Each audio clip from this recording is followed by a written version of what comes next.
Hi everyone, my name is Chris and I run this YouTube page, Prince Gastronome. And oddly enough, the last video I posted dealing with my knives actually got quite a bit of attention. More views and more likes than I'm used to, probably because of the knife I was unboxing. I actually have two more knives I'm unboxing this time, so let's get right to it. But first, before I do that, I'll do a quick recap of the knives I have and go on with the two new knives I just purchased. These are very unique knives. Most people won't collect knives this way, or they won't collect these many of similar knives. Most people will get a block of just one brand. I'm unique in that way. I like getting different knives. Starting this one is the Global. Now Globals are very, very good. I love the shape of this knife. These knives have all been sharpened, so that's pretty good. That's pretty good. Yeah, that's pretty good. So that's the Global knife. This is a novelty. Every single time, of course my girlfriend's holding the camera, every single time someone buys us a knife, we get a cheese knife. I think we have like 3 cheese knives, and this is the only one that I actually went out my way to purchase. It's a Wusthof, it's a classic, not the classic Ikon, but it's not a bad knife. It's also been recently sharpened. That's very sharp. That's pretty good. A little rough on the edges, but not so bad. This is my favorite knife, one of my favorite knives in the collection, the Kussi Kata. Extremely rare. Extremely rare, not a lot of these out there. It's been recently sharpened. Yeah, it is very sharp. Probably one of the sharpest knives I have. Shun. I think if I was to pick one brand, I would probably be Shun. Maybe not the this level Shun, perhaps the other ones. It's a pretty basic. It's a very nice looking bread knife. I love the way it's offset this way. Right? Very nice. I love the design of the handle. I love the Asian style. We see that in the Kussi Kata as well. My first knife I ever purchased was this one, the Wusthof Classic. So it's showing a bit of wear. It was not sharpened recently, but it should still be pretty good. Yeah, so that is pretty good. Let's go over that one again. Yeah, that's pretty good. That leaves up to what was the star player, the last unboxing, the Damascus Bob Kramer by Zwilling. This is not a pure Bob Kramer, it's not one of the ones he custom makes. Those are worth more than some people's cars. This is a very, very sharp knife. Very, very sharp knife. It's probably my favorite knife. If I had one knife that I had to keep, it would be this one, obviously, but most people won't spend the money for a Bob Kramer. Even this is a bit more expensive than you probably would need to spend. This knife was technically free. Long story on that one. So Habitat is the company. Their knife is called Knasa. Now this one was a little bit unusual. I backed it just before it ended.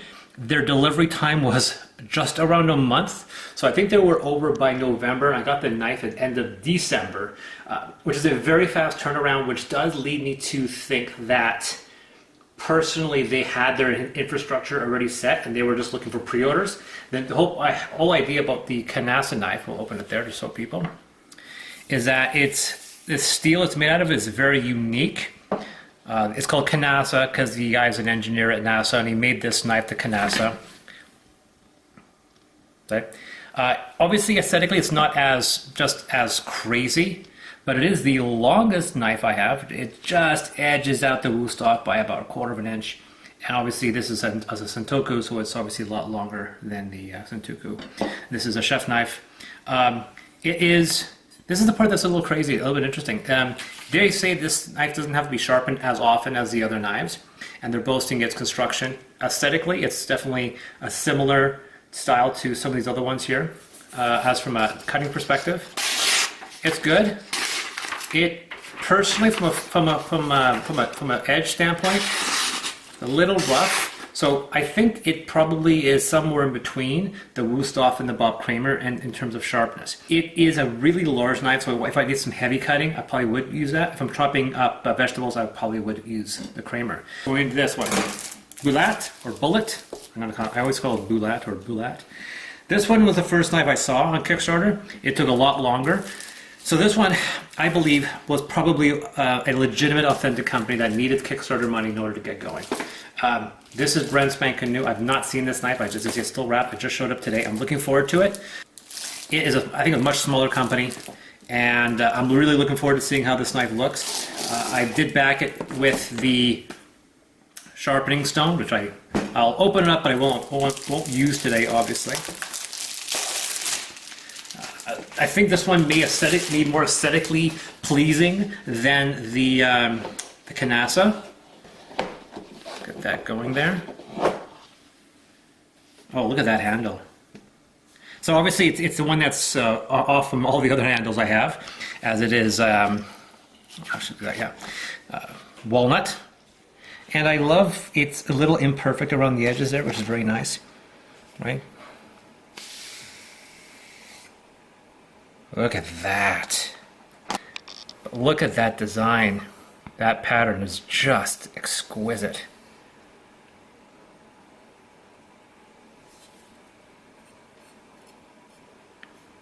Pretty good. It looks to be a similar edge to the Knasa, maybe a bit better. Yeah, it's definitely just trying to catch my fingerprints there. But I love the stamp. It's actually etched into the steel.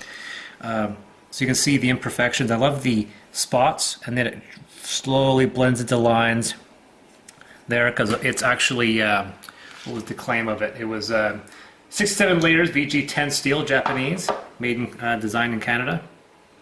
Let's check this puppy out. That might rival even, let's try again. That is extremely sharp. One more. That is a fantastic knife. And you compare that to the Knasa, which is another Kickstarter knife. So there's the Habitat by Knasa by Habitat, and that's Bulat. I think personally, I mean, I love the idea of the Knasa knife. I love its steel. I like the fact that it's going to hold an edge a lot longer. That's the reason why they don't offer sharpening stone with it.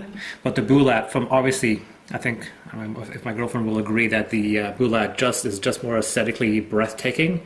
But it's all aesthetic. I love the divot of this handle. You can see how there's a thumb etched just going in like this when you compare to this one, where it just kind of goes, sinks in automatically, which is very, very common with all these knives. So these are the three-star knives.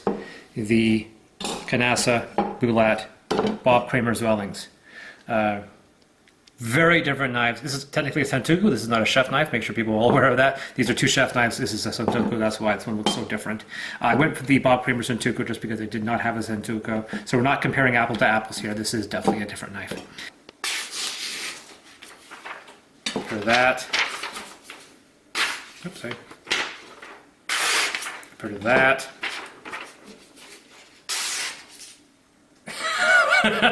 Even my girlfriend's cringing by that. I'm going to go with the same edge with the Bob Kramer. Not bad, not bad. Other edge. So you can feel it, so definitely a rougher cut. And we go to the Bulat finally. Very smooth. That is a fantastic knife. I love the Knasa knife from a design perspective. The whole Knasa thing is, obviously I'm a science nut, but this is definitely going to measure up to knife design and quality right up there with this one. This knife, by the way, is far cheaper than this knife. And I would probably put them equal, if not Bulat, me even edge it. So this knife retails for $400 or $500. This is probably $150, I think, all said and done. So a far cheaper knife. They were designing this knife to be able to compete with knives like the Bob Kramer at the stone. So this is a traditional knife, so unlike the Knasa, probably will have to get sharpened. Hopefully it could even sharpen some of the other knives with this as well, because this is a standard 3000, 8000 combination grit sharpening stone.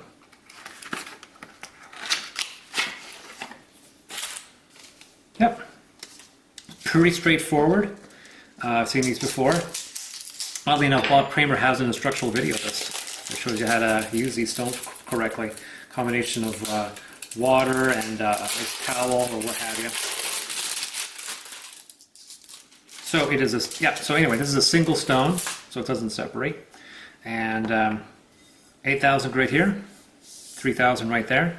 Tons of videos out there that will show you how to use these stones correctly. I think Bulat's going to have a video up as well. So yeah, there you go. There's the new Bulat and the Habitat made Knasa. Very good knives. If I had to make a personal favorite, I think I would go with Bulat. I know they're probably going to, if they ever get a chance to see this, I'm sure they'll correct my pronunciation. Do you have a favorite knife, by the way? In terms of design, You're petrified of all of them, I know that. I will have to say the Kramer. Yeah? But the Bulat does look nice. Now I'm actually looking at it for the first time, not through the camera. Yeah? It is nice.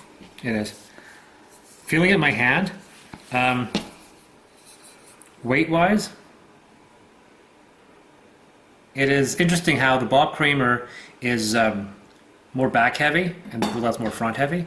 Same thing with this one, the Knasa, once again, slightly more back-heavy, but the Bulat is definitely front-heavy because of the steel. But that being said, the reason why that is that this handle, like this handle, I can feel this handle's got some weight to it. The Knasa, this is light as a feather. Like this knife here is, I can tell it's very front-heavy, and I don't, some people may have some comments about that because it's very, very front-heavy. And the reason why is that the handle, being walnut, I imagine it has to do with the wood, because this knife handle here is very, very light. Okay, so there you go, folks. Thank you.